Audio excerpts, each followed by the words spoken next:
Berarti tidak ada penghukuman buat kita nantinya. Karena jelas tadi dikatakan tidak ada penghukuman bagi mereka yang ada di dalam Kristus Yesus. Setuju Bapak Ibu Saudara yang dikasihi oleh Tuhan? Setuju? Berarti kalau kita melakukan segala sesuatu tetap benar. Berarti kita boleh melakukan hal-hal yang jahat. Boleh kita main judi, boleh. Boleh kita bapak-bapak selingkuh, boleh. Karena kita tetap selamat. Kan dikatakan tadi firman Tuhan demikian. Kita yang hidup di dalam Yesus dikatakan tidak ada penghukuman. Berarti kita merdeka. Bebas melakukan segala sesuatu. Termasuk yang jahat. Benar? Benar? Bapak Ibu yang jawab loh ya. Yang di belakang sono juga kencang salah. Bapak Ibu ingat, di sini saya ingatkan, Bapak Ibu kalau baca Alkitab jangan dipotong. Memang kalau ayat ini hanya berdiri tunggal satu, wow, Bu Pendeta juga orang yang senang, enak. Aku mau nyuri uang mama, bebas, senang. Walaupun gak punya duit, aku tetap punya duit. Apalagi mamaku, kalau duitnya gak ada, diem aja. Gak tahu berapa yang diambil katanya. Bapak Ibu perhatikan. Kita belum dapat jawaban ya, iya apa enggak. Perhatikan ayat yang kedua dan ketiga. Nah ini yang saya maksudkan tadi, kita gak usah baca. Ayat 2 dan ketiga dikatakan, Roh yang memberi hidup telah memerdekakan kamu dalam Kristus dari hukum dosa dan hukum mati, hukum maut. Sebab apa yang tidak mungkin dilakukan hukum Taurat karena tak berdaya oleh daging, telah dilakukan oleh Allah dengan jalan mengutus anaknya sendiri dalam daging, yang serupa dengan daging yang dikuasai dosa karena dosa. Ia telah menjatuhkan hukuman atas dosa di dalam daging. Bapak Ibu Saudara yang dikasihi oleh Tuhan, lepas dari ayat 1, kita lihat ayat yang kedua dan ketiga. Di situ kita lihat ada sesuatu hal yang mulai masuk, agak berat sedikit. Kita lihat, kemenangan Kristus yang sesungguhnya itu bukan disalib. Perhatikan, kemenangan Kristus yang sesungguhnya itu bukan disalib. Salib itu hanyalah bukti dari ketaatan Kristus. Tetapi kemenangan Kristus yang sesungguhnya adalah di saat Kristus Yesus itu bergumul di Taman Getsemani. Perhatikan. Pada saat Yesus ada di Taman Getsemani, di situ Yesus sungguh-sungguh bergumul. Dia merasakan betapa sakitnya.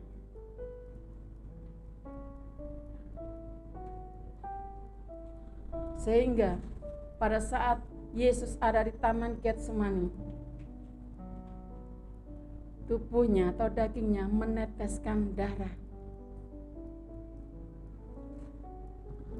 Kenapa sampai dagingnya meneteskan darah? Karena saat itu Yesus sedang depresi yang sangat tinggi. Karena sakit banget. Sudah gak kuat, aku sudah gak sanggup. Dan kalau orang sampai berkata demikian, ini sudah sangat-sangat depresi. Makanya saya katakan depresi sangat tinggi, tingkat tinggi. Dan kalau orang yang sudah seperti ini, bisa pembuluh darahnya pecah.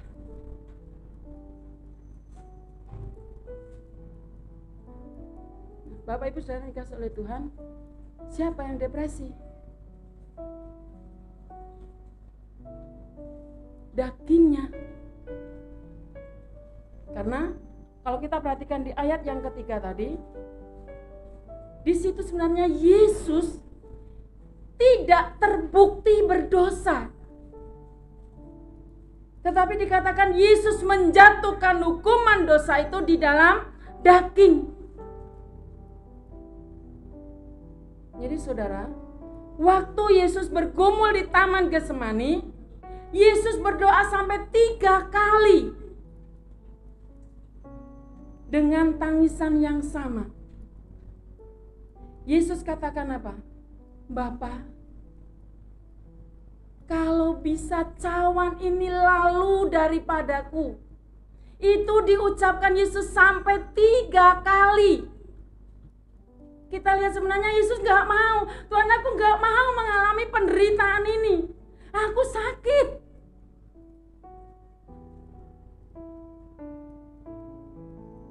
Kita kalau sudah mengalami masalah, kepala kita mulai pusing, perut kita mules-mules, badan kita gak enak, makan gak enak, tidur gak enak.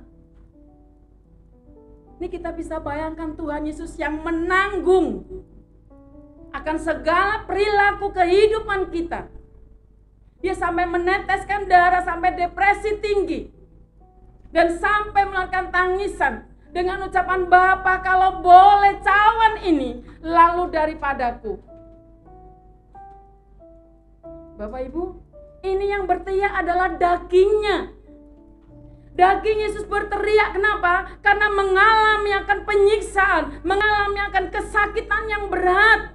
Sehingga dagingnya berontak, Bapa, kalau boleh ini cawan lalu daripadaku.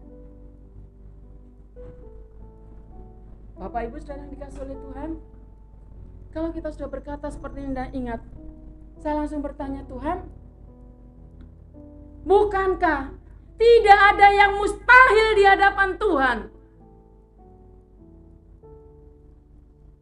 Kira-kira kalau waktu itu Allah Bapa mengambil, bisa enggak? Bisa, karena dikatakan tidak ada yang mustahil di hadapan Tuhan. Tetapi kenapa anaknya yang tunggal sampai teriak dan menangis pada bapaknya? Apakah di sini Yesus nggak tahu kalau Yesus itu sebenarnya bapaknya itu bisa melakukan segala sesuatu, bisa mengerjakan, bisa menolong dia, mengeluarkan dari segala sakit penyakitnya, dari segala kesakitan yang dialaminya. Bisa, terlalu kecil. Tetapi Bapak Ibu saudara yang dikasih oleh Tuhan, kita lihat di sini. Yesus saat di Taman Getsemani itu sebenarnya memberikan contoh, memberikan teladan bagi kita yang percaya kepada Dia, yang mengikut Tuhan. Diberikan contoh bahwa mengikut Tuhan itu tidak lagi mengikuti akan kehendak kita sendiri, tetapi kita harus mengikut kehendak Bapa. Dan ini adalah kehidupan kekristenan. Jadi kalau kita sudah berkata, aku orang Kristen, aku orang percaya kepada Yesus, aku pengikut Kristus, bukan lagi mengikut kemauan kedagingan kita sendiri, tetapi harus mengikuti kemauan Tuhan, kemauan Bapa di surga. Nah, ini sebenarnya yang dicontohkan oleh Tuhan kepada kita. Dan ini yang sebenarnya kehidupan kekristenan kita. Jadi bukan mau kita sendiri yang kita lakukan, tapi kemauan Allah yang harus kita kerjakan. Nah, kita tahu bahwa kita semua tidak bisa melakukan akan hukum Taurat. Karena apa? Hukum Taurat itu sangat berat. Nah, tapi kita bertanya, kenapa Tuhan membuat hukum Taurat?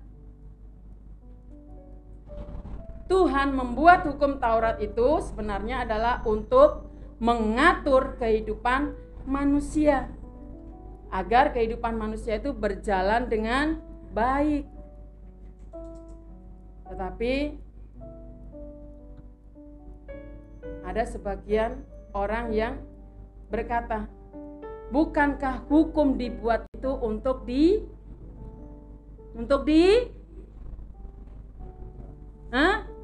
yang kenceng dong, jangan takut-takut. Untuk dia apa? Untuk dilanggar. Contoh di sekolah, diberikan peraturan, tata tertib. Ini aturan, tata tertib sekolah. Ada hukumnya, tapi masih juga dilanggar. Suruh pakai seragam ini, alasan Pak masih dicuci bajunya. Sepatu suruh hitam semua, masih ada juga seret-seret merah. Untuk dilanggar. Karena apa? Kalau tidak ada hukum, tidak ada yang namanya pelanggaran. Contoh, di perempatan suka ada lampu merah. Nah, biasanya orang tetap menerobos. Coba kalau nggak ada hukumnya lampu merah, ada pelanggaran? Nggak ada. Karena ada rambu-rambu, jadinya timbul pelanggaran. Sudah dibilang ada gambarnya, kalian nggak boleh parkir di sini, tapi masih juga tren. Nah, karena ada apa? Ada hukum. Jalur sudah ada 2 jalur, nggak mau mutar ke sono. Net. Ada apa? Pelanggaran itu karena adanya hukum. Coba nggak ada hukum, nggak ada yang dibilang melanggar. Mau jalur 2, mau nyerok ke sono sini, nggak mau muter balik, nggak masalah karena tidak ada hukum.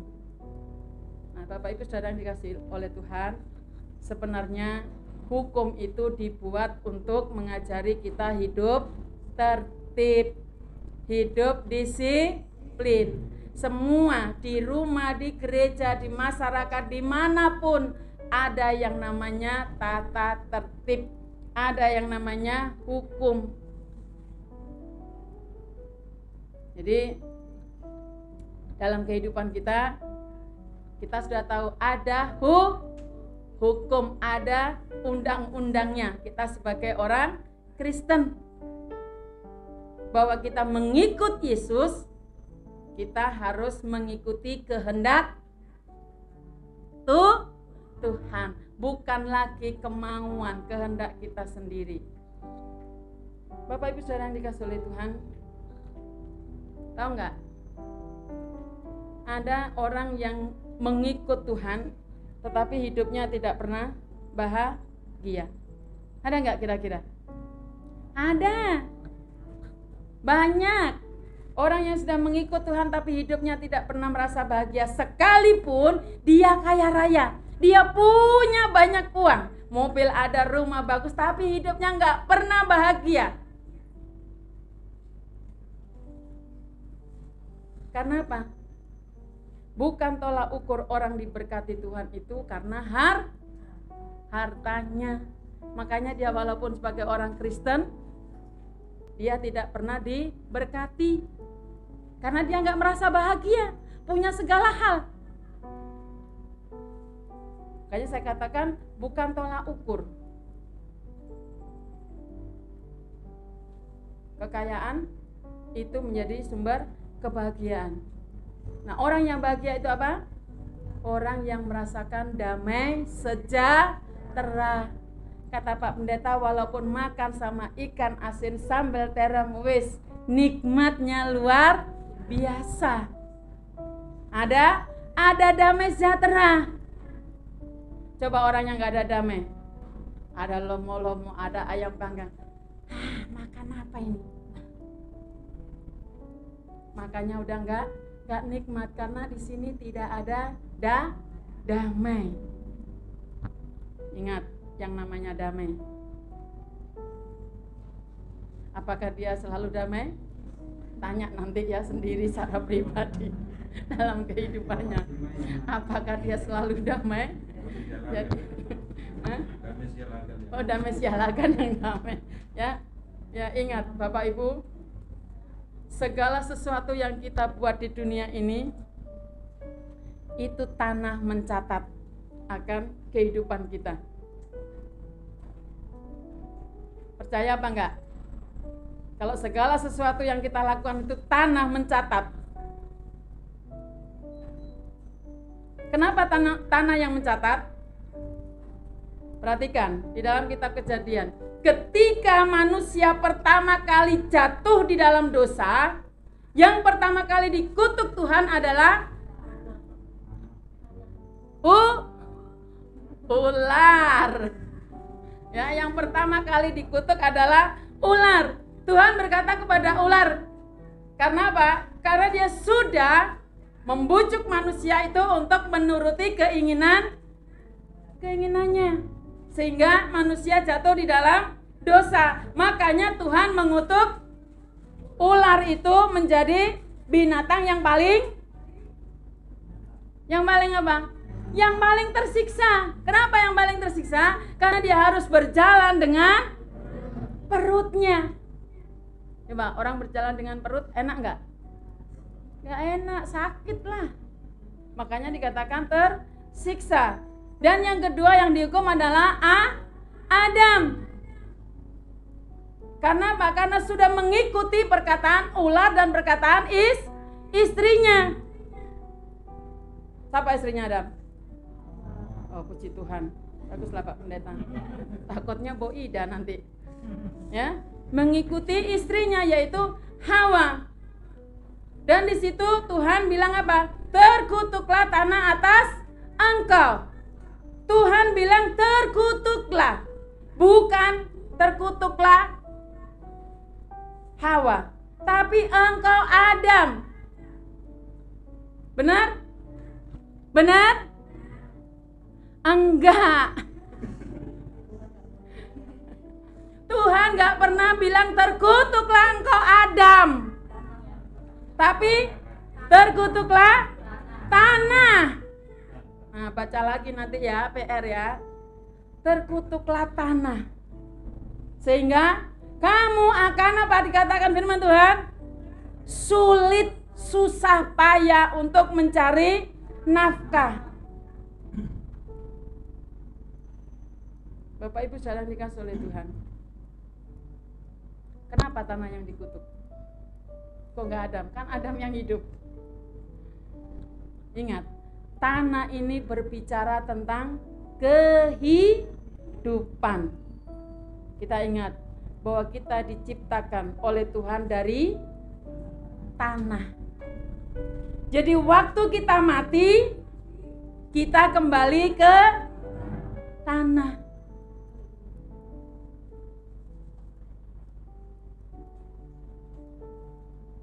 Dan roh kita kemana?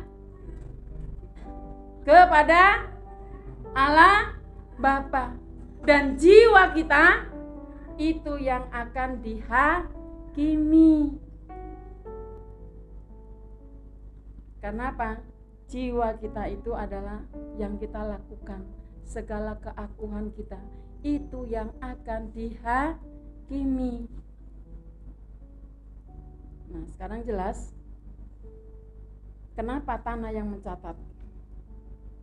Dimana sejak tanah itu dikutuk oleh Tuhan, tanah itu yang mencatat semua perbuatan kita. Contoh, pada saat Kain membunuh Habil.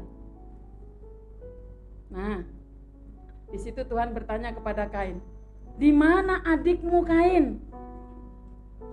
Kain menjawab, "Emang aku penjaga adikku?" Ya. Lalu, "Darah adikmu itu berteriak kepadaku dari tanah." Di sini kita lihat bahwa meminta sebuah keadilan dari Tuhan. Makanya kalau Tuhan mau berkata kepada seseorang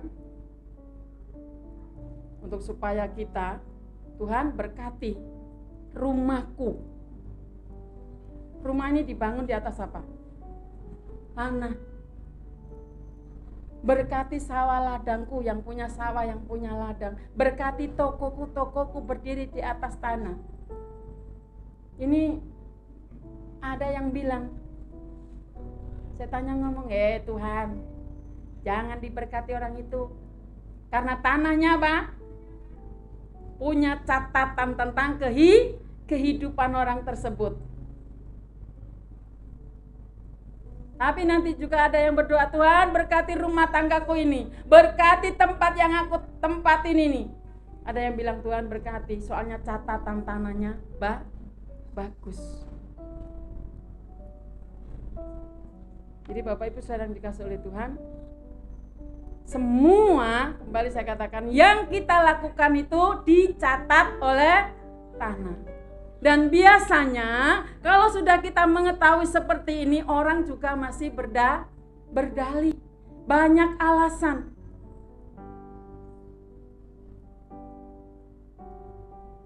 Aku melakukan kejahatan kan gak di rumahku, tapi aku melakukan kejahatan ini di hotel. Hotelnya tingkat 3. Emang gantung? Enggak. Kalau udah tingkat 3, 2, 1 dasar. Yang injek siapa? Tanah. Tetap yang diinjek adalah tanah. Tapi kadang kita manusia ini pintar membuat banyak alasan, sehingga kita membenarkan diri kita.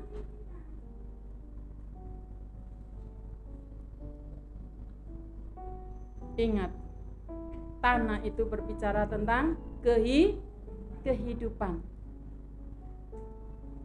Nah, yang kedua, saya berikan contoh.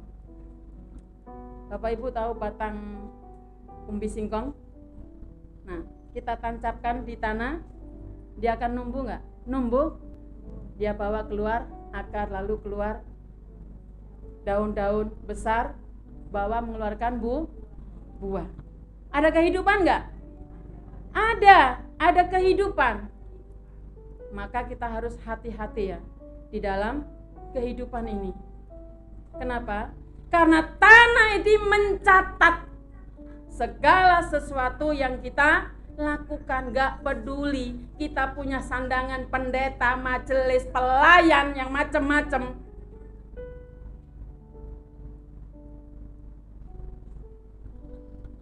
Jadi tidak lihat apapun yang kita lakukan, tetap tanah itu mencatat apa yang kita lakukan, dan kelak nanti kita akan dihakimi. Ingat, semua perbuatan kita itu akan kita pertanggungjawabkan kelak nanti. Apa yang tidak mampu kita lakukan oleh daging, tanah itu meminta. Seperti tadi yang dialami oleh Kain dan Habil.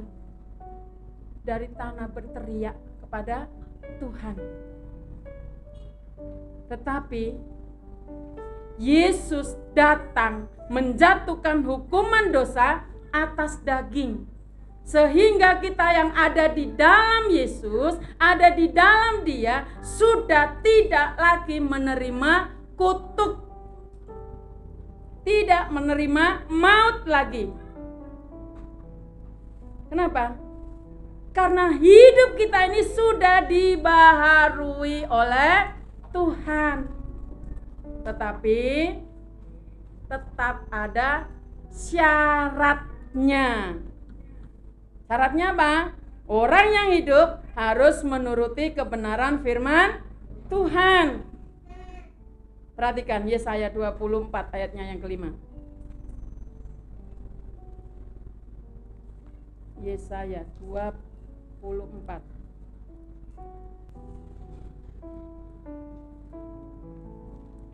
Yesaya pasalnya yang ke-24 ayatnya yang kelima dikatakan demikian bunyi firman Tuhan. Bumi cemar karena penduduknya, sebab mereka melanggar undang-undang, mengubah ketetapan dan mengingkari perjanjian abadi. Perhatikan di situ ayatnya jelas banget. Bumi cemar atau bumi ini terkutuk Karena apa? Karena penduduknya. Penduduknya kenapa? Melanggar. Melanggar apa? Melanggar undang-undang. Bahkan sampai berani mengubah ketetapan dan mengingkari perjanjian abadi. Jadi Bapak Ibu Saudara yang dikasih oleh Tuhan, ingat, kita ini tinggal di negara Indonesia. Nah, biasanya orang-orang Indonesia ini banyak yang taat apa banyak yang melanggar? Hah? Banyak yang taat apa banyak yang melanggar? Dengan semangat ya, karena minggu lalu khotbahnya semangat. Banyak yang melanggar. Contoh-contoh kecil tadi di lampu merah. Dari jauh, naik motor. Kalau sudah lihat lampu kuning, apa yang diinjak? Rem atau gasnya? Hah? Ngaku. Yang diinjak bukan rem, tapi gasnya. Langsung wang. Tahu-tahu di depan. Prit. Bapak Ibu, itu contoh kecil akan kehidupan orang Indonesia. Harusnya kalau sudah lampu kuning, pelan-pelan injak rem loh. Ini mau lampu merah. Kalau nggak ada polisi, ya berarti kita selamat gitu ya. Makanya kadang di dalam mobil kalau ada polisi langsung bunyi masker. Tadinya tenang aja nggak pakai masker, nggak kelihatan di sana coklat. Oh masker. Nggak taunya sekarang satpam pun pakai baju polisi.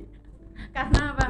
Karena itulah kehidupan orang Indonesia, takutnya dengan warna coklat, kiranya cepet ada polisi. Mau nyebrang juga coklat, balik lagi mundur. Nah, Bapak Ibu, itulah kehidupan orang Indonesia. Makanya saya kalau di jalan, ya itulah orang Indonesia. Susah diatur.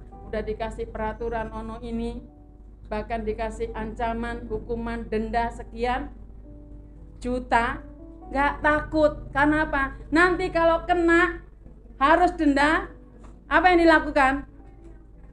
Demo, ya kan? Udah demo rame-rame, rusaklah semuanya. Nah Bapak Ibu saudara dikasih oleh Tuhan, kita kembali tadi di dalam kitab Yesaya, dikatakan penduduknya apa? Melanggar, sehingga bumi tercemar, terkutuk. Jadi dengan kata lain, janganlah kita melanggar hukum, apalagi melanggar hukum Tuhan.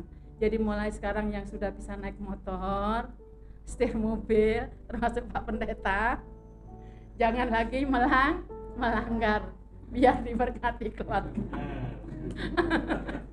Bapak Ibu jujur, saya waktu merenungkan firman Tuhan ini malam sendiri, berapa hari itu saya setiap malam merenungkan, karena sambil menunggu Bapak jemput Iva pagi-pagi, biar gak ketiduran saya tungguin sambil saya bilang, Tuhan ampuni, saya mau ngomong ini suamiku setir. Saya selalu, Tuhan ampuni, jangan sampai berkat-Mu terhindar dari kami. Ya, jujur, itu yang sering kali kita kerjakan. Yuk mulai hari ini ya, kita bertobat, stop. Jangan pernah melanggar. Apalagi melanggar hukum Tuhan. Jadi saya ngomong gini nggak ngasih contoh Bapak Ibu, mungkin Bapak Ibu tertib. Nih Pak Pendeta nih ya, yang suka serut nyet. Jadi apalagi kalau saya di sampingnya, sabar gitu ya. Kadang-kadang mau marahin, sabar. Apalagi masih pagi, baru berdoa, baru baca Alkitab sudah, sabar. Udah nggak apa-apa ngalah. Memang akhirnya ya saya terlambat gitu aja paling kan. Tapi Bapak Ibu sungguh, hari ini kita diingatkan kebenaran firman Tuhan. Tadinya saya di mana ya ayatnya saya cari-cari, tapi puji Tuhan ya anak saya ini sangat membantu. Di HP saya itu saya udah ada konkordansi, ada tafsiran, jadi cukup di situ. Oh ini ternyata benar apa kata firman Tuhan. Tanah itu mencatat. Jadi kalau kita melanggar tadi seperti yang dikatakan kitab Yesaya, bumi ini menjadi tercemar atau terkutuk sehingga kita sulit, susah. Nah, Bapak Ibu yang dikasih oleh Tuhan, tapi kita tetap bersyukur kepada Tuhan karena kita sudah dibatalkan dari hukum Taurat oleh Yesus. Karena kalau hukum Taurat itu tidak dibatalkan, itu akan sulit bagi kita. Karena di situ mata ganti mata, gigi ganti gigi, nyawa ganti nyawa, sanggup? Enggak sanggup kita melakukan. Tapi karena sudah diganti oleh Yesus, kita bersyukur.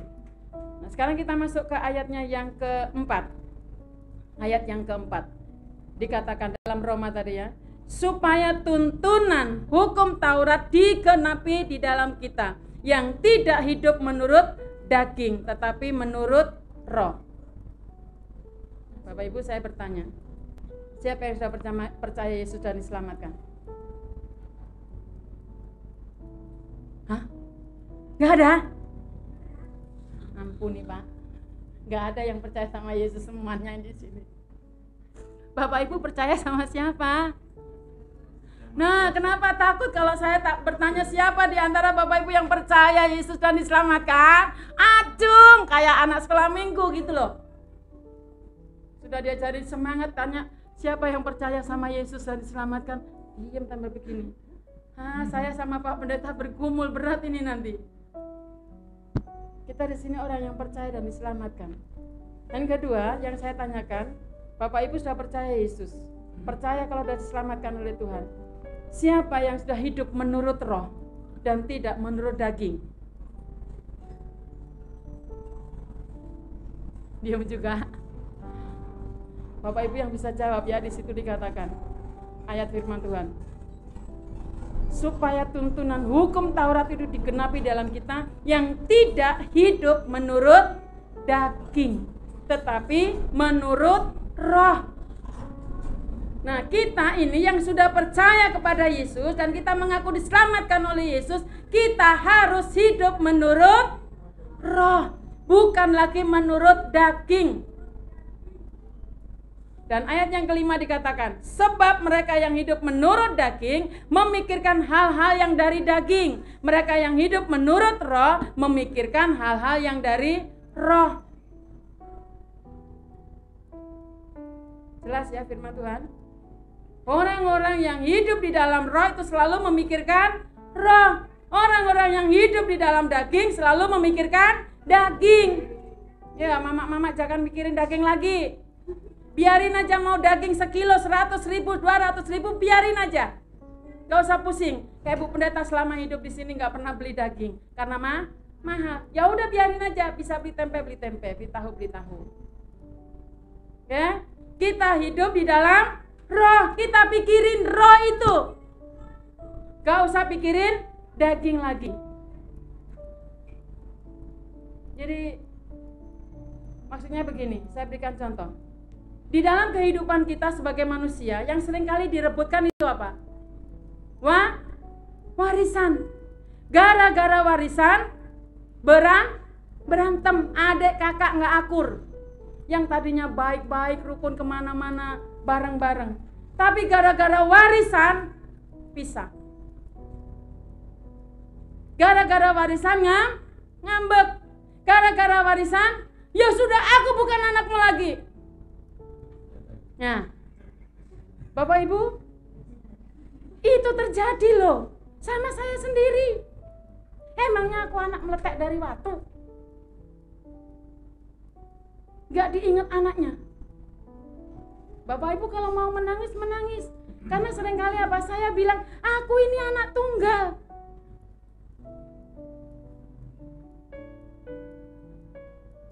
Satu-satunya, cucunya cuma 2.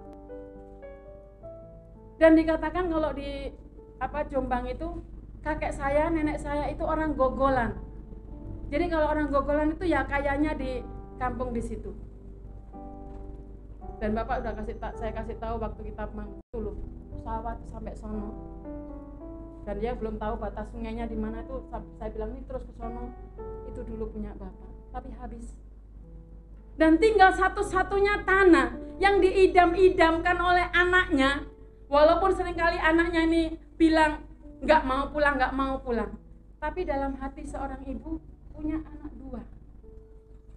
Nah, ini untuk anakku. Dan itu sudah dipikirkan oleh mamanya. Sehingga sampai bangun rumah di tengah-tengah kanan kiri nanti buat cucunya dan lain sebagainya. Tapi kenyataan yang saya alami berbeda. Habis marah-marahlah saya. Sampai saya bilang, ini saya bilang nggak pada suami loh, sama Pak Pendeta dan Bu Pendeta. Bilang sama bapakku, nggak usah lagi anggap aku anak, aku bukan anaknya. Bapak Ibu, itu sepanjang terus hari saya alami. Dengan harapan apa? Dengan harapan itu tadi suami memberikan semangat, suami memberikan dorong. Saya bilang telepon Bapak ini, nggak mau. Aku kan hanya mantu. Bapak Ibu bayangkan, nggak punya saudara sendiri. Dalam menghadapi seperti itu suami bilang, aku bukan anaknya, aku hanya mantu. Tapi saya berharap banyak suami ini mau ngomong, mau belain aku sebagai istrinya. Tapi enggak, dia ngomong begini-begini di sono sudah disangkal. Stop, dia ngomong, gak mau, aku ngomong begini udah disangkal. Karena apa? Itu tadi, dia mantu. Apalagi dulu mantu gak diterima. Karena apa? Dulu saya sudah menjadi penginjil, dia belum. Kok kamu nikah sama orang awam? Susah dia masuk mau dapat aku yang modelnya begini nih.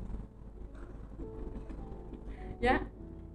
Tapi Bapak Ibu Saudara yang dikasihi oleh Tuhan, di situ saya nggak mau terus larut dalam pertengkaran di situ. Saya berdiam diri. Dan sampai HP itu saya bertanya, Tuhan, mau saya blokir apa enggak? Mau memblokir nomor Bapak aja saya bertanya, Tuhan, aku mau blokir enggak? Kalau aku blokir nanti kalau Bapak dipanggil Tuhan, siapa yang ngerawat? Siapa yang mau nguburin? Anaknya cuma 1. Tapi saya terus meminta Tuhan, tolong saya, kuatkan saya, mampukan saya. Jangan karena warisan saya nggak akui bapak saya. Akhirnya saya pelan-pelan WA, hanya bilang, halo Pak, titik. Nggak pernah ngomong apa-apa saya. Nanti gimana Pak, sehat? Walaupun nggak dapat jawaban dari sana, tapi saya mulai. Karena apa? Kalau saya sudah mulai ngomong panjang lebar, nanti akhirnya berujungnya ke sana lagi, jadi saya lebih baik diam.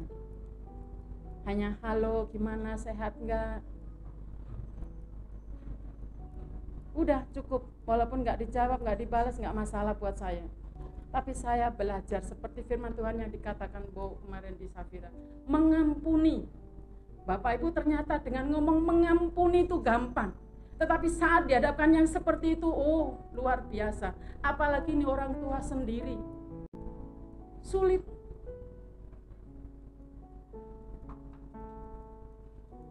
Dan yang saya alami ini masih ada embel-embelnya ini. Itu yang membuat saya sulit. Tapi Bapak Ibu Saudara yang dikasihi oleh Tuhan, mari jangan hanya gara-gara seperti itu seperti saya. Berantem dan lain sebagainya. Dan akhirnya karena saya bersama dengan Pak Tobing sama-sama mengalami, kami saling menguatkan. Iya Bu, ngapain memikirkan seperti itu? Yang saya percaya, Tuhan pelihara saya. Bapak Ibu, saya sama Pak Tobing mengalami seperti itu sama-sama. Dia memang ngomong, istri ini, biarin saja Pak. Tapi Bapak yakin kalau Tuhan akan memberkati. Dan puji Tuhan, kami kemarin dengar kesaksiannya Bu Ida. Siapa sih yang mau terima usia seperti Pak Tobing untuk kerja? Tapi sekarang Pak Tobing kerja lagi, itu berkat Tuhan. Ya, diyakini bahwa ada tuntunan Tuhan tadi. Jadi buat apa kita pikirkan hal-hal yang tidak baik? Jadi Bapak Ibu Saudara yang dikasihi oleh Tuhan, kita harus sadar betul di dalam kehidupan kita bahwa segala sesuatu yang kita lakukan, kita perbuat, itu diperhatikan oleh Tuhan. Jujur di dalam kehidupan kita. Kalau hari Minggu semuanya seperti malaikat, push nyanyi semangat, haleluya, puji Tuhan, gak ada kata-kata yang lain. Tetapi di dalam dirinya di dalam hatinya masih ada kepahitan, masih ada kebencian, masih ada kedengkian, baik itu terhadap suami, istri, anak-anak, mertua, dan lain sebagainya. Benar? Benar. Jujur Bapak Ibu. Hari Minggu sorak-kore haleluya, puji Tuhan. Oh, nyanyi angkat tangan tinggi-tinggi. Tapi di luar sana kita masih simpan semuanya di dalam kehidupan kita. Untung gak ada malaikat yang nyolek kita. Allah, itu pencitraan untuk aku, ini untuk Tuhan. Kamu cuman bohong aja, nyanyi-nyanyi sorak-sorak haleluya, tapi kebencian, kedengkian masih kau simpan. Mari Bapak Ibu yang dikasihi oleh Tuhan, kita siang hari ini menghidupi akan kehidupan kekristenan yang sesungguhnya, yaitu kekristenan yang menyangkal akan kedagingan kita. Yang kedua adalah mengikuti teladan Yesus. Bukan kehendakmu, tapi kehendak Bapa yang jadi atas kehidupanku.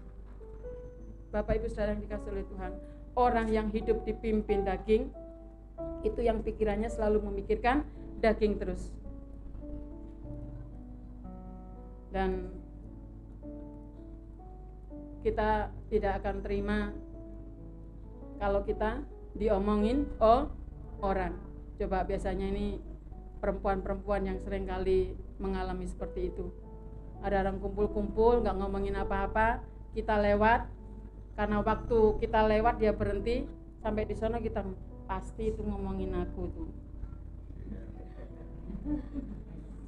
Ya, kita kan suka begitu. Padahal tadi yang ngobrol itu gak ngomongin kita.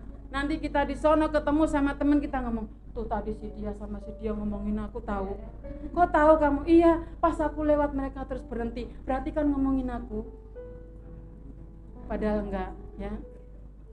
Bapak Ibu, itu yang sering kali orang-orang yang masih hidup di dalam daging, masih mengizinkan hal-hal itu terjadi di dalam kehidupan kita. Tetapi kalau orang hidup di dalam roh, udah enggak apa-apa. Dia mau ngomongin aku A sampai Z, kita hadapi dengan senyum. Kata Pak Pendeta, terima kasih kalau aku masih diomongin. Berarti orang itu memperhatikan kita. Jadi jangan marah kalau kita lagi diomongin. Orang itu sebenarnya sedang memperhatikan kita. Selain itu, orang yang hidup dipimpin oleh Roh adalah orang yang suka damai. Makanya kalau diomongin apa-apa, senyum saja. Karena orang yang dipimpin hidup oleh Roh itu adalah suka damai, suka berdamai, baik di rumah, di gereja, di lingkungan, dimanapun kita tinggal. Karena apa? Pak Pendeta seringkali bilang, gesekan itu indah. Kalau saya bilang, masalah itu baik, indah. Jadi orang tuh perlu gesekan. Kalau nggak ada gesekan itu tidak normal. Jadi di dalam gereja ini pun kalau ada gesekan jangan marah. Jangan terus ngomongin, nah Bu Pendeta memang orangnya kayak begitu, judes, galak dan lain sebagainya. Sebetulnya itu gesekan. Karena apa? Untuk membangun kita, untuk mendandanin kita. Nah, sebenarnya Tuhan itu baik loh di dalam kehidupan kita. Karena apa? Tuhan ciptakan akan kehidupan manusia itu dengan pribadi yang bermacam-macam. Ada yang kalem-kalem, ya, ada yang setengah kalem, ada yang keras. Kalau dalam bahasa kepribadian itu ada sanguin, ada melankolis, ada flekmatis, ada kolerik. Nah, Bapak Ibu, kita sudah kenal dengan kepribadian itu macam-macam. Kita di sini juga bermacam-macam kepribadian. Gimana mau bisa kita rukun, bisa damai? Kita harus saling memahami. Kita harus saling mengerti sehingga terjadi sebuah kedamaian. Bapak Ibu sudah dikasih oleh Tuhan, saya dengan Pak Pendeta ini pas. Pak Pendeta ini kalau sudah ada masalah, dia bilangnya apa? Tenang. Ya kan? Kalau ada masalah apa aja, bilangnya apa? Tenang. Dia bisa makan banyak, duduk, terus. Tapi Bu Pendeta kalau ada masalah, kalau belum kelar, nggak berhenti. Dia mah, kadang saya, ini ada kayak begini masih duduk tenang, malah ngorok gitu ya. Tapi Bu Pendeta nggak begitu, harus selesai. Jangan ditunda-tunda. Nah, saya yang menghadapi begini ini, ya itu tadi.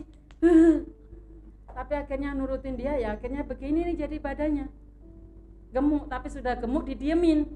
Nggak dibeliin baju. Padahal sudah sering, ya sesek, tapi nggak pernah dibeliin baju. Ya, ini karena nurutin caranya dia, tenang, kalau ada masalah tenang, ya. Coba, gimana nggak tenang? Dari sekolah ditelepon, ya. Itu tolong ya, di mesin cuci ada baju, tolong jemur. Kadang sudah saya angkat taruh di timba, ya. Udah ada di timba ya, tinggal jemur. Iya, katanya gitu kan. Yakin dan percaya, pulang di rumah sudah dijemur. Sampai di rumah, tuh. Jadi harusnya saya salah nyuruhnya. Harusnya gini, ya itu di belakang pintu sudah ada jemuran tuh ditimba, tinggal jemur. Ya, jangan ya, angkat, jalan ya. Tuh di situ tuh, ya. Nanti kalau ini angkat ya kemana, jemur. Nah saya harus perhatikan. Kalau gitu pasti beres. Tapi enggak, saya kan ya udahlah. Akhirnya saya bilang sama saya, percuma saya suruh-suruh dari jauh-jauh. Sekarang bilang gak usah nyuruh-nyuruh dah. Capek. Ya, capek nyuruh-nyuruh. Mungkin nggak saya aja ya, ibu-ibu di rumah juga kayak gitu kali. Ngalamin ini suaminya ada dikasih perintah. Ya udahlah. Nah ini saya bilang, oh Tuhan, inilah yang diketemukan tadi. Pas yang satu tenang-tenang, yang satu hos. Aduh ya, ini Tuhan itu baik ternyata. Kita diberikan pasangan itu yang pas. Makanya saya bilang sama Magda, udahlah dah, terima memang suamimu ya, begitu mau diapain. Ya kalau yang lain gak ngerti, mungkin sama seperti saya, seperti Magda. Udahlah belajar menerima apa adanya. Itu yang sudah menjadi pilihan kita. Emang pilihan mama bapak kita? Enggak kan? Pilihan kita. Saya dulu aja dilarang-larang masih saya kejar. Nah kan berarti pilihan saya. Ya sekarang begitu, ya udahlah. Gitu ya. Ya, Bapak Ibu saudara yang kasih oleh Tuhan. Jadi apa? Sebenarnya kepribadian ini menuntun kepada setiap kita untuk kita tahu, memahami satu dengan yang lain. Jadi jangan disamakan. Kalau saya mau disamakan dengan Magda, nggak akan pernah sama. Karena kita sudah punya karakter masing-masing. Tapi bagaimana supaya saya dengan Magda itu bisa berjalan bersama-sama? Itu tadi ada kehidupan yang saling. Lanjut ke ayatnya yang ke-6. Karena keinginan daging adalah maut, tetapi keinginan roh adalah hidup dan damai sejahtera. Nah, bagaimana dengan kehidupan rumah tangga kita? Selalu damai atau selalu ribut? Ada yang bilang, oh rumah tangga saya mah aman-aman Pak. Tenang-tenang Pak, aman, damai sejahtera gitu. Sekarang damai, ada suaminya soalnya.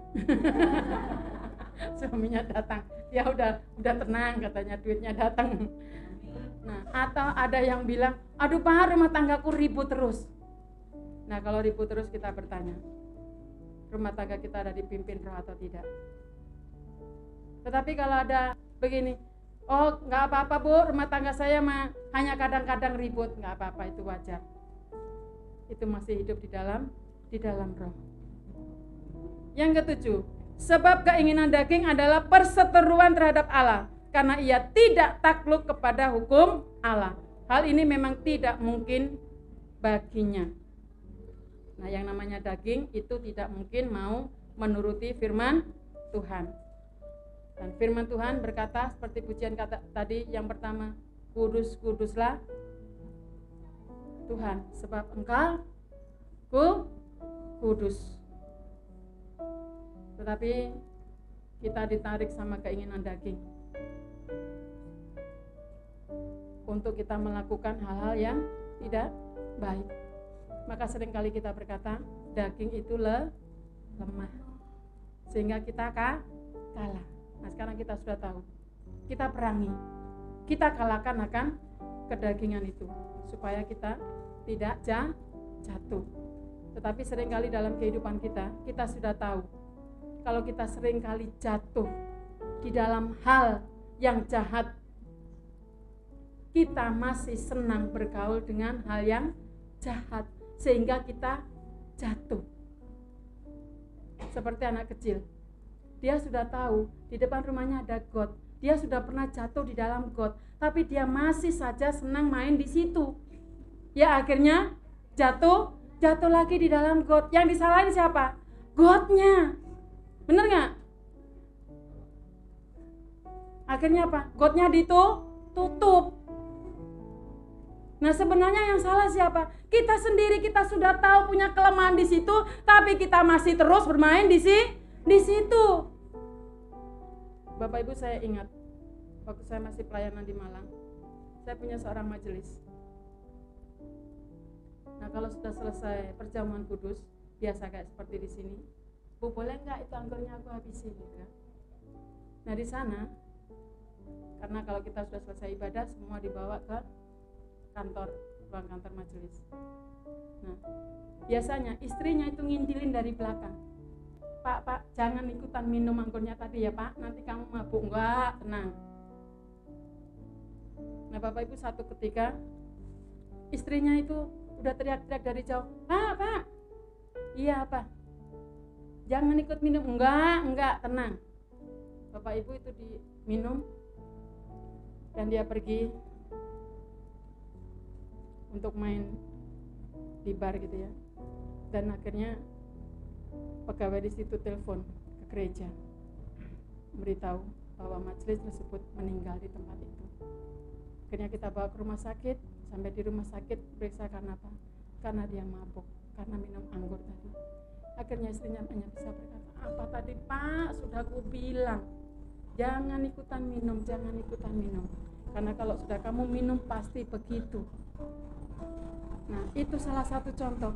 Kita sudah tahu kelemahan kita, kekurangan kita nggak bisa bergaul di situ.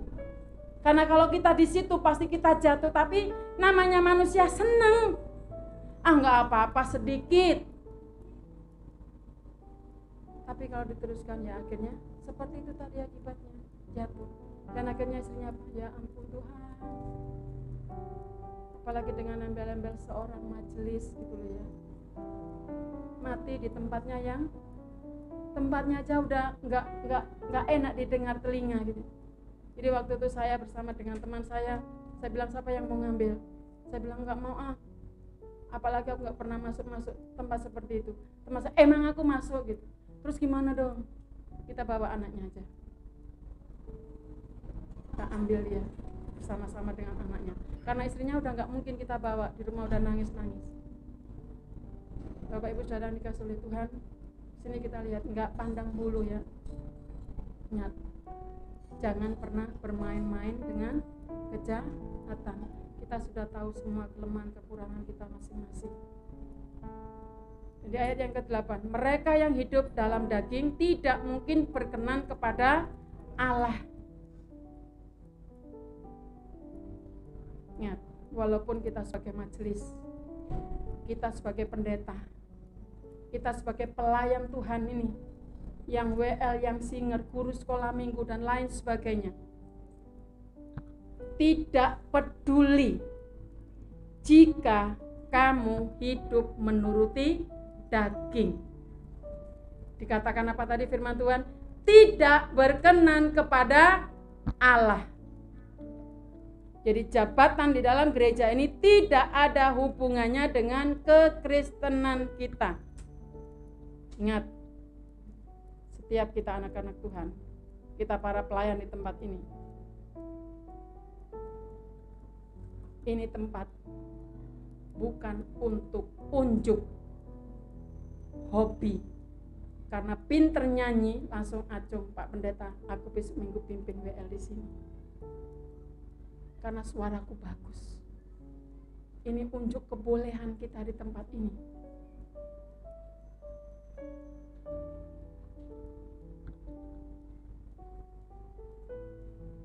Bapak Ibu, kalau kita mau unjuk kebolehan di dalam kita melayani di tempat ini, lebih baik bilang sama Pak Pendeta, Pak stop, aku gak mau melayani lagi. Karena berat kita melayani di tempat ini. Kalau mau unjuk kebolehan, mending nyanyi di kafe, enak, pulang dapat duit. Kalau di tempat ini, kalian pulang gak dapat duit, tapi justru harus ngasih duit.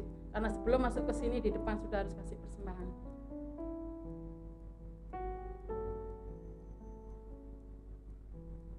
Kalau di kafe tidak ada tuntutan apa-apa.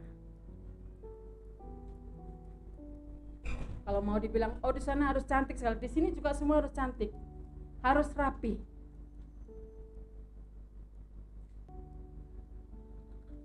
Bapak Ibu Saudara dikasih oleh Tuhan, ingat, kita berdiri di tempat ini, itu kita harus benar-benar minta kepada Tuhan. Kita bergumul sungguh-sungguh di hadapan Tuhan. Jadi ketika kita berdiri di mimbar ini, kita ini dijadikan imam. Kita ini adalah imamnya Tuhan. Maka wajib di dalam kehidupan kita untuk hidup dipimpin oleh Roh. Dan kita hidup harus selalu menyangkal akan kehidupan kedagingan kita. Jadi gak usah lagi ikut-ikutan dengan kemauan daging. Gak usah lagi mau diajak-ajak untuk hidup menurut keinginan daging. Tapi kita harus hidup oleh Roh. Hidup menurut pimpinan Roh. Kita harus berjalan di dalam hukum Tuhan. Jadi gak bisa main-main lagi. Kita harus belajar selalu hidup mendekat kepada Tuhan. Memberi waktu banyak bagi Tuhan. Sering bergaul dengan Tuhan. Bergaul karib dengan Tuhan. Jangan kita nyanyi-nyanyi hanya hari Minggu di sini. Berdoa hanya hari Minggu di sini. Kosong. Lalu apa yang mau kita sampaikan kepada jemaat? Gak ada apa-apanya. Ya itu tadi, kita mengajak nyanyi, hanya nyanyi-nyanyi aja. Seperti yang saya katakan tadi, hanya menyalurkan bakat, menyalurkan hobi saja. Sehingga pulang jemaat, loh apa tadi? Gak tahu, nyanyinya apa? Nyanyi apa tadi ya? Tapi kalau kita sungguh-sungguh bergumul di hadapan Tuhan, ingat kita dijadikan oleh imam. Jadi bukan hanya saya dan Pak Pendeta yang menyampaikan firman Tuhan ini, itu yang melayani, yang diurapi, tapi semua pelayan, WL Singer dan semuanya, minta kita diurapi oleh Tuhan. Supaya apa? Supaya apa yang kita kerjakan ini berkenan di hadapan Tuhan. Dan kehidupan kita juga berkenan di hadapan Tuhan. Makanya seringkali saya bilang kepada guru-guru sekolah minggu, jangan anggap itu anak kecil. Jasril itu belum ngerti apa-apa, apalagi Ebi jalan mondar-mandir ke sono nggak mungkin dengar, nggak tahu nyanyi. Ingat, walaupun mereka lompat, tapi telinga mereka ini dipasang. Jadi nggak bisa kalau guru sekolah minggu besok cerita, malam ini langsung baca, dah, tutup tidur. Makanya kenapa Pak Pendeta itu selalu bilang, hari Minggu siapa yang minggu lagi akan cerita, cepat bukunya dikasihkan. supaya itu bisa dipelajari. Bukan untuk dihafal. Baca ulang-ulang dan terus renungkan. Nanti akan ketemu nih loh yang harus disampaikan. Ternyata anak-anak ini butuh makanan sekarang, nasi goreng yang istimewa. Tapi kalau kita hanya sekedar anak-anak kita yang gak salah. Kalau sampai di ujian, Tuhan Yesus lahir di mana? Di bidan. Oh Tuhanku Yesus, Bapak Ibu, ini tanggung jawab kita semuanya. Mari kita bersama-sama berjalan menurut hidup di dalam roh. Kita gumulkan. Lagu juga sama seperti itu. Jujur Bapak Ibu, saya dari kemarin tuh pingin ngomong ke Magda. Kalau saya minggu akan khotbah ini loh dah, supaya lagumu tuh begini dah. Enggak. Saya bilang Tuhan satukan kami. Hari Rabu kebetulan Magda duduk situ saya sudah mendekat begini. Saya mau ngomong. Tapi saya hanya bilang, Kak tumben. Tante Magda kok belum kirim lagu, takutnya lupa. Karena enggak biasanya dia begitu. Dan Bapak Ibu, kalau kita benar-benar ada hubungan roh, masuk. Saya waktu masuk dia nyanyi kurus, saya bilang Tuhan, ini yang kami sebut. Kami mau belajar bersama-sama untuk berkenan di hadapan Tuhan. Gak ada janjian.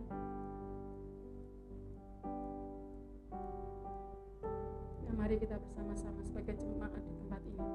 Jangan terus bilang, Bu aku kan gak tugas apa-apa. Aku kan hanya duduk datang diam. Tetap kita harus belajar untuk hidup di dalam roh. Sehingga kita memikirkan akan pikiran-pikiran roh, bukan memikirkan yang daging-daging lagi. Ayat 9 dikatakan, tetapi kamu tidak hidup di dalam daging melainkan dalam roh, jika memang roh Allah diam di dalam kamu. Tetapi jika orang yang tidak memiliki roh Kristus itu bukan milik Kristus. Nah sekarang banyak orang Kristen yang kepedean, merasa sudah percaya Yesus, tapi di akhir zaman Yesus bilang apa? Aku tidak kenal kamu. Capek kita selama di dunia ikut Tuhan, apalagi ikut melayani, apalagi persembahan kita dibilang paling gede. Ternyata sampai akhirnya nanti aku gak kenal kamu. Rugi amat ya. Makanya mari kita bersama-sama belajar untuk sungguh-sungguh hidup di dalam roh. Kita belajar hidup untuk selalu menurut akan kehendak Bapa. Karena orang yang hidup di dalam roh itu akan selalu dibantu oleh Tuhan, dibantu Roh Kudus yang diam di dalam kehidupan kita untuk belajar taat melakukan hukum Tuhan dan belajar hidup diubahkan oleh Tuhan. Ada pujiannya, sedikit demi sedikit, tiap hari tiap sifat, Yesus mengubahku. Apa sedikit demi sedikit terus lama-lama jadi bukit. Jadi nggak ada kata dibilang susah Bu, kan hidup masih di dalam dunia. Siapa bilang kalau kita hidup sudah di akhir sana? Kita masih hidup sama-sama di dalam dunia. Tapi yuk sama-sama kita belajar kalahkan itu kedagingan. Kita belajar untuk hidup mau terus diperbaharui dan diubahkan oleh Yesus. Memang gak enak, sakit.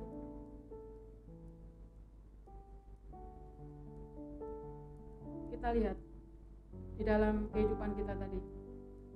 Untuk yang pertama itu hidup mengubahkan akan kehidupan kita karena kita hidup dipimpin oleh Roh.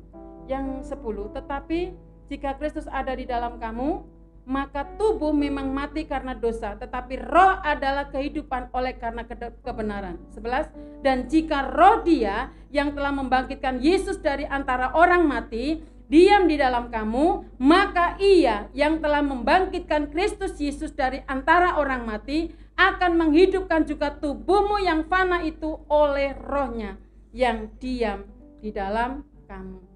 Nah ini ayat yang sungguh luar biasa, ayat 10-11 ya. Bapak Ibu, Kita tidak bisa berkata kalau kita ini tidak bisa lepas dari yang namanya kejahatan. Bisa kita lepas dari kehidupan, kebiasaan-kebiasaan yang tidak baik. Karena apa?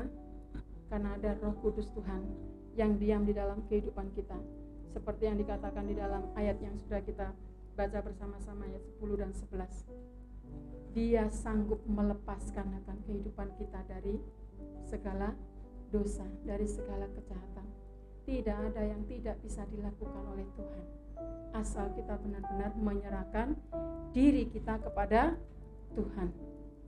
Dan ayat 14-15, langsung ayat 14-15. Semua orang yang dipimpin Roh Allah adalah anak Allah. Sebab kamu tidak menerima roh perbudakan yang membuat kamu menjadi takut lagi, tetapi kamu telah menerima roh yang menjadikan kamu anak Allah. Oleh roh itu kita berseru, ya Aba, ya Bapa. Jadi ketika Roh Allah ada di dalam diri kita, roh itu akan bersaksi. Katakan ayat 16. Roh itu bersaksi bersama-sama dengan roh kita bahwa kita adalah anak-anak Allah. Nah, orang yang dipenuhi oleh Roh Kudus tidak akan tahan untuk menyaksikan bahwa dirinya itu ada roh yang luar biasa yang sudah mengubahkan akan hidupnya. Jadi kalau ada di antara kita yang sampai keluar, itu berarti dia belum bertemu dengan Tuhan, belum bertemu dengan Roh Kudus. Makanya kadang kita sebagai orang tua bingung menghadapi dengan kemauan, keinginan anak-anak kita. Ya sudah, kalau dia maunya begitu, ya udah, biarin aja. Berarti dia tidak kenal Tuhan, tidak kenal dengan Roh Kudus. Nah, kita sebagai orang tua tugasnya apa? Berdoa. Kalau bahasa orang tua saya, bapak mama saya, pakai lututmu untuk sujud di hadapan Tuhan. Saya yakin kok, pasti kalau kita terus berseru dan berseru kepada Tuhan, itu akan kembali. Asal kita benar-benar dan sungguh-sungguh percaya kepada Tuhan, gak akan hilang. Bapak Ibu kami, di saudara dari pihak Bapak, kami mengalami hal yang seperti itu. Tapi mertua saya, khususnya mertua perempuan, itu kalau sudah jam 12 malam itu bangun. Ini mertua saya ini nggak hidup sehat kayak Bapak Ibu jalan kemana-mana kan pakai tongkat. Karena apa? Sebelah sudah stroke. Gereja oke. Saya kalah dulu sebagai mantunya kalau hidup di sana. Saya ngorok, mertuanya bangun berdoa. Semua anak mantu cucu disebut. Dan puji Tuhan, satu kembali. Dan saya sebagai menantu, karena saya sadar ini menantunya yang jadi pendeta, saya berdoakan. Saya sebut namanya, adik namanya ini, namanya ini, namanya ini. Terus puji Tuhan, satu balik. Dan kemarin waktu kami pulang, saya juga nggak tahu. Tahu Iva bilang, "Mak, Om mau ikut ibadah Natal."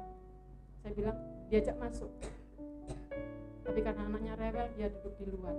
Pulang saya tanya, "Tadi kamu dengar firman Tuhan nggak?" Dengar. Saya bilang, "Tuhan jamah hatinya." Dan saya bilang, "Gimana dengan istrimu?" Ya nggak tahu nanti. Tapi saya berkata, kamu harus punya keberanian untuk datang. Gak usah lihat stempel gereja itu apa. Yang penting kamu datang sama Yesus. Ini masih kami gumulkan terus. Kenapa? Kami rindu. Gak mau kami hanya hidup di dunia sama-sama, tapi nanti di sana, adekku di sono tuh Kenapa saya punya beban gini? Bukan adiknya dia aja, saya sudah masuk dalam keluarganya Bapak. Itu adik saya juga. Nah, yuk Bapak Ibu, kita nggak usah memikirkan hal-hal yang berat yang jauh ke sana. Ingat itu tadi, biarkan saja. Berarti kalau masih seperti itu, dia belum tahu Tuhan, dia belum kenal Tuhan, dia belum kenal Roh Kudus. Tapi kita sebagai orang tua, sebagai saudara seiman, terus sebut itu tadi bahasa orang tua saya, pakai lututmu untuk sujud di hadapan Tuhan. Nah, kita di sini sama-sama, saya punya pergumulan, Bapak Ibu punya pergumulan, bahwa di dalam Tuhan, karena ingat ada Roh Kudus Tuhan yang selalu bekerja dan memimpin akan kehidupan kita. Dan seperti tadi ayat 16, kalau kita sudah hidup di dalam Roh, itu nggak akan tahan untuk kita menceritakan, untuk kita bersaksi. Jangan diam saja, katakan, nyatakan. Saya di sekolah, kalau menyampaikan firman Tuhan, saya nggak mau tutup-tutupin. Gurunya ada 2 yang berbeda. Murid lengkap, ada yang Hindu, ada yang Buddha, ada yang Islam. Tapi saya terus berkata bahwa di dalam Yesus hanya ada keselamatan, di luar nggak ada. Ada teman saya, Bu Lina berani. Supaya apa? Supaya mereka selamat. Dan puji Tuhan, anak-anak yang sekolah di situ keluar, Bu saya ke gereja sana, terus nggak apa-apa, kata mama nggak apa-apa, papa nggak apa-apa, sampai besar, sampai mereka menikah sampai hari ini. Memang kami semua punya tugas untuk menyelamatkan akan jiwa-jiwa mereka. Nah, itu sama dengan kehidupan kita. Hidup dipimpin oleh Roh,